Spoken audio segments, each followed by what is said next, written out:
All right, good afternoon, everyone, and welcome. Just before I start, you have the translation devices here. Channel 1 is for English, I believe, and Channel 2 is for French. And so let us know if you need any help with that. My name's Jennifer Cooke, and I'm Director of the Africa Program here at the Center for Strategic and International Studies. I'm delighted to welcome all of you to CSIS, and in particular to welcome Mr. Etienne Tshisekedi, our guest of honor, whom I'll introduce in just a moment.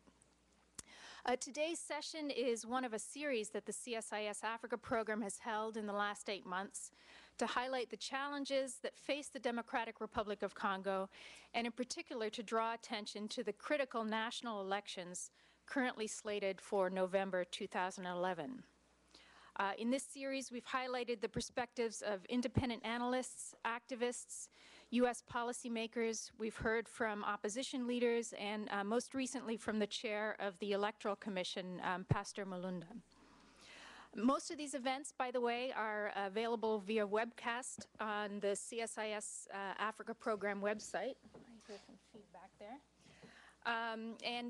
Actually, we've gotten calls from all over the world, from Australia, from Europe, from Africa. One.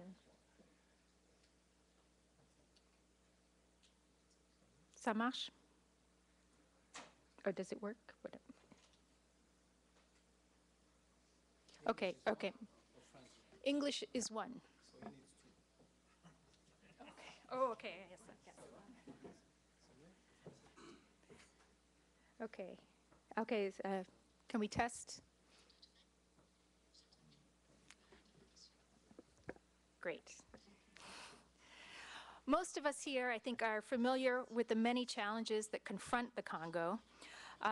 Although many Congolese hoped that the elections of 2006 would mark a turning point in the country's trajectory, those hopes have been largely dashed as the country has seen little improvement in the last 5 years in terms of transparency and accountability, in service delivery, in infrastructure, in security in the East, and in the rule of law and protection of human rights. The challenges that Congo faces are daunting and complex, but their solution lies first and foremost in national leadership that has a strategic vision, that is accountable to the Congolese citizenry, and that could effectively begin to chip away at the culture of corruption and malgovernance that have plagued the Congolese political environment for over half a century.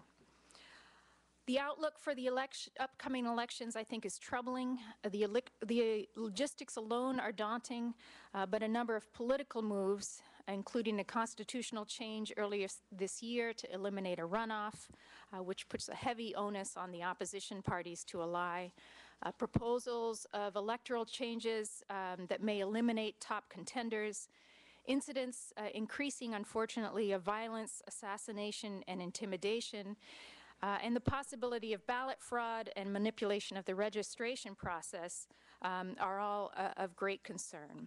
I think some observers we had last time as a panelist, member of the International Crisis Group, have called for a postponement of the election, saying there's no possible way that you can do this legitimately in the current context. Today, we're really delighted to welcome Mr. Etienne Tshisekedi, who is presidential candidate for the Union of Democracy and Social Progress, UPDS. I don't think I need to go into great history, but I think all of you know that Mr. Tshisekedi has been truly a significant figure in Congo's history. He's been described to me as something of a national treasure in Congo for his many decades, really over 50 years of public service, for his integrity, and for his tireless and really fearless defense of democratic principles. He has at times tried to work within the system of government, but has not been shy in speaking out against abuses of power, and has been subject to exile, to imprisonment, to harassment throughout much of his career. Mr. Tshisekedi and the UPDS boycotted the 2006 election, arguing that the process was too thoroughly corrupted at that time, but he is once again mounting a challenge and throwing his hat into the political ring. So, Mr. Tshisekedi, we're looking very much forward to your perspective on the current electoral environment, on the UPDS strategy, and perhaps what you're looking to from the United States in terms of supporting and ensuring a process that is reasonably free and fair. We're also delighted to have here today Mvemba Dizolele to offer remarks and help set the broader context for these upcoming elections. Mvemba is a distinguished fellow at the Stanford University's Hoover Institution and an African Studies visiting scholar at Johns Hopkins University School of Advanced International Studies here in Washington. He's been a very good friend of the CSIS Africa program, and we're very grateful for his insight and dispassionate analysis of developments in DRC. Mr. Tshisekedi, I'm going to turn it over to you. We'll then have Mvemba give a few remarks, and we really want to open up for questions and interactive discussion. So thanks again. Mr. Tshisekedi, you're welcome to speak from here or from where you're sitting.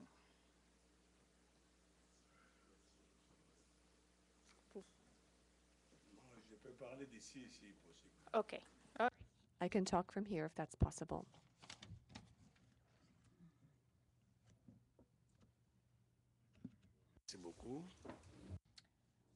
Madam, I thank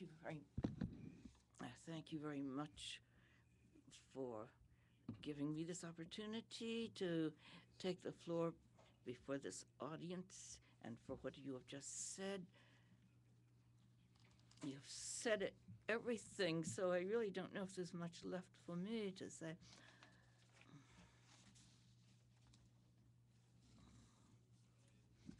I shall be talking to you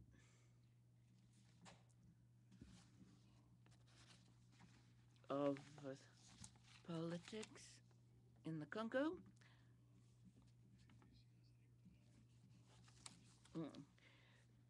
It was an interview to the upcoming November elections, and I will sketch in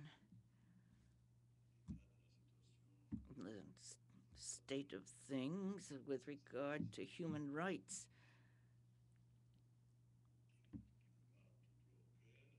This is something very close to my heart. And after that, a third point, I'll express the point of view or the vision of my party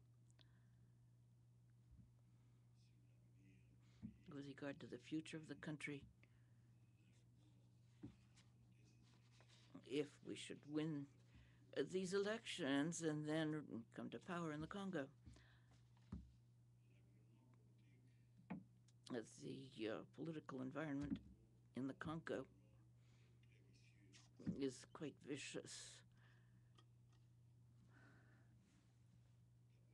First of all, as Madame has just said, the fact that Mr. Kabila hastily changed the Constitution and modified the electoral process, cutting it from a two-stage process to a one-stage process. So probably the results the next day will not be very good. In fact, we have indications that Mr. Kabila's government has decided to stay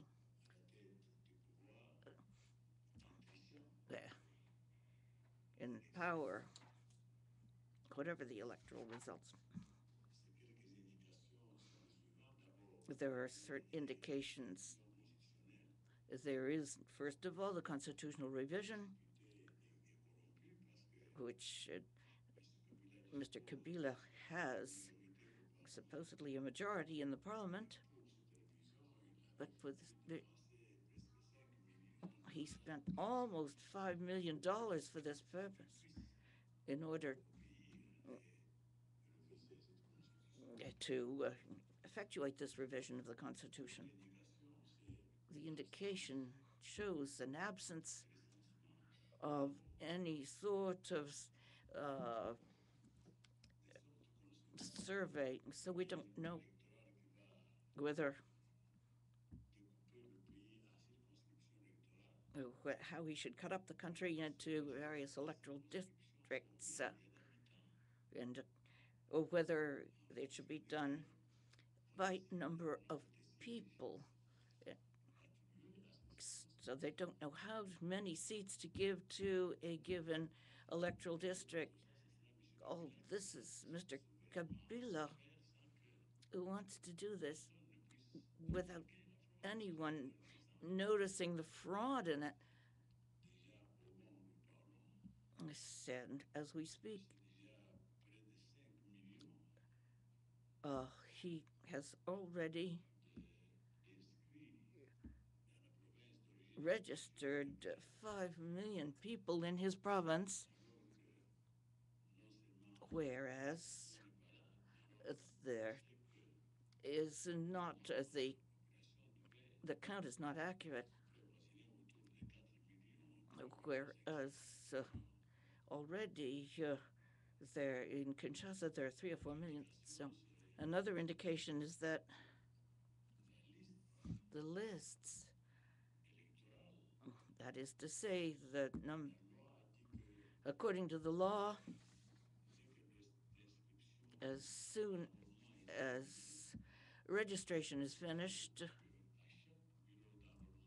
in each registration office, they have to post a list of all the voters in each office.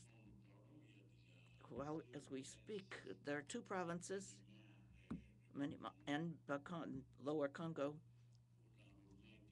where registration has been finished for more than 2 months now, but they haven't published the lists of the people who will be voting. Another indication is that in the provinces normally, which are generally against Mr. Kabila and his government, as the registration offices, or the number of offices of this type has been lowered since the election of 2006. They've been, in fact, decreased by 30%, so that they have created they've set up offices which are so far that the voters find it very hard to go such a distance to go register or to go vote. All that in order to discourage voters in those provinces.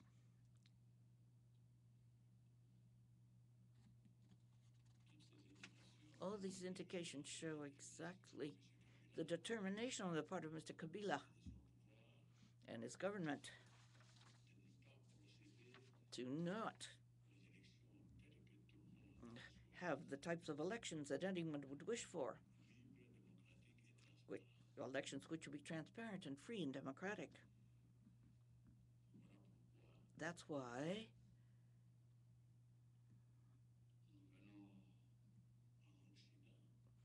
in the West, we've come to the West to make the international community aware of what's happening, so they can bring pressure to bear on Mr. Kabila and make him drop his claims and to make him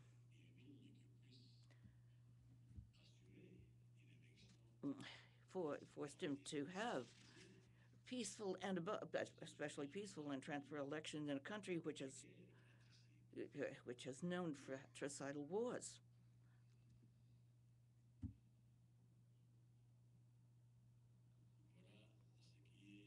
That is the environment,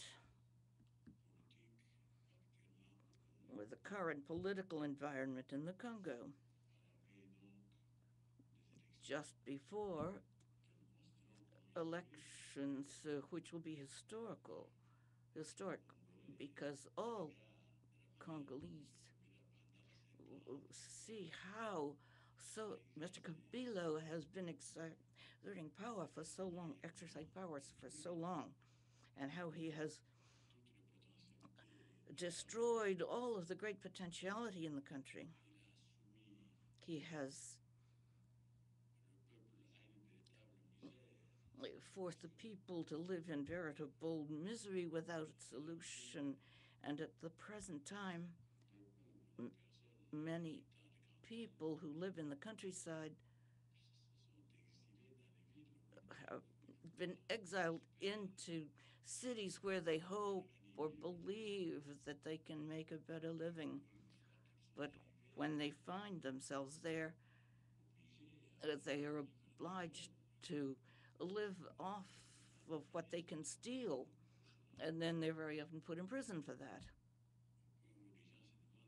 So people wonder where they should go.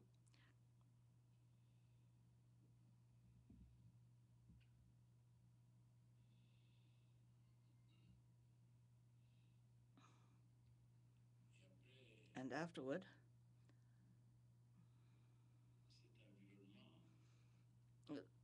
this environment, I'll go to the second point, which is the consequences of an autocratic party policy. I'm talking about human rights. And in this area, everyone knows it's just common coin. There is a problem of raping women. Many women are raped every day in the eastern provinces of the Republic. Activists or militants for the activists in favor of human rights are killed.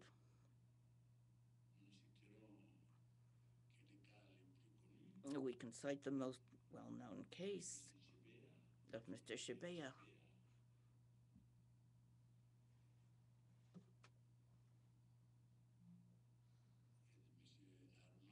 And Mr. Amatroko.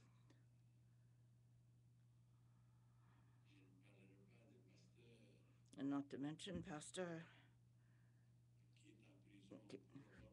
who's in prison for simply having done something which didn't, for having said a sermon which didn't please the government, and so he's in jail for 10 years.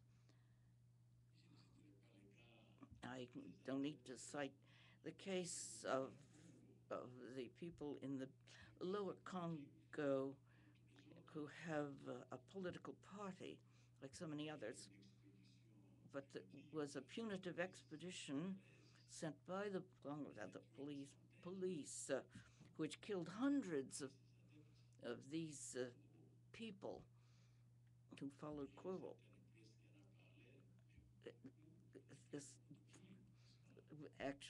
This was not mentioned very much in the press, but all that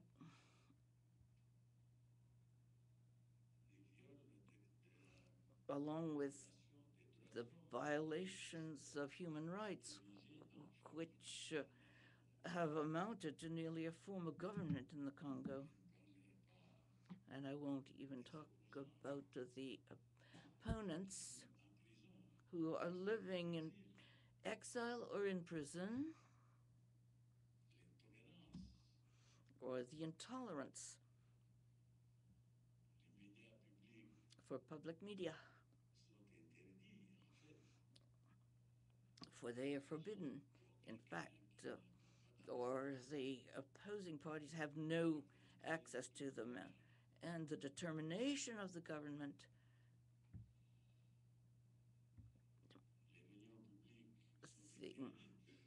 and public meetings are banned.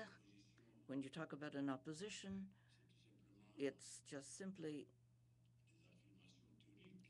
theoretical affirmations. There really is no opposition in the Congo. For example, the elections, local elections, which have been called for by the Constitution, were supposed to be scheduled before the legislative and presidential elections. But they were actually postponed indefinitely. And people who had been elected, such as mayors, well,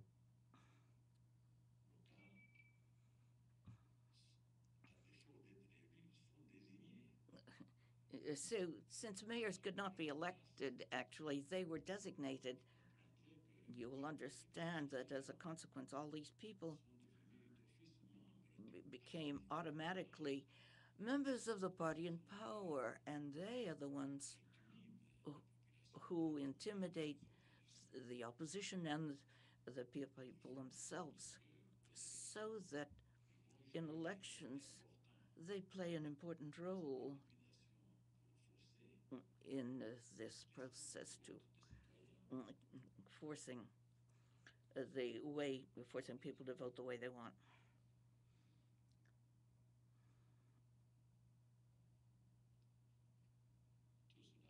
All this, once again, is due to the party which is in power now.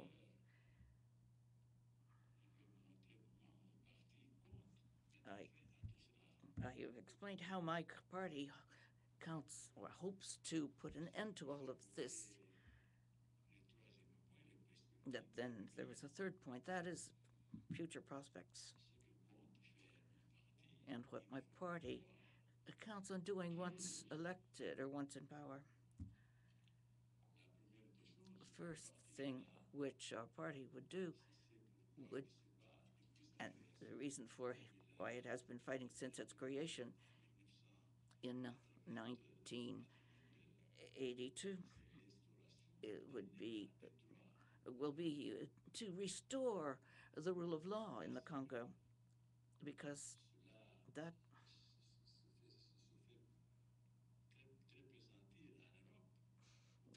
can be felt in Europe. But in Congo, it's a veritable jungle, or it is the law of the strongest. And actually, the law is not adhered to. There's no justice. And that is what my party absolutely wants to restore before anything else. Once this is done, our party will set up a national army, because everyone knows about the insecurity which is all over in this country, especially in the eastern part of the republic, because there are armed men who have never been really, there's never been a really trained professional army in the Congo ever since Maputo independence. They've just had militias, private militias, which at all ranks up to generals, but people were never professionally trained. What we need, of course, is to train a national army, but of course that these people would have to be well paid, because otherwise the army just lives on the back of the population, and they can make exactions, and they can also rape women. The exploitation, especially of mines. Mining has been practically military. That this was so it was the high officers in the army who could exploit these mines, and the mining concessions were given to them.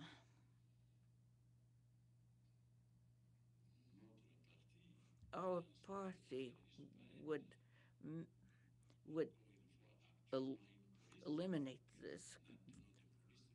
There's a sort of police force there, but once again, these are militias, members who are families of leading families who, with regard to their compatriots, behave almost like animals. And these people, too, must be trained and better paid so they can play the role of ensuring security or safety for everyone. This is with regard to the political level. But when we come to economics, since we have, if we have a rule of law with people who respect the law, then we can improve the business climate. At present, there are very well-known companies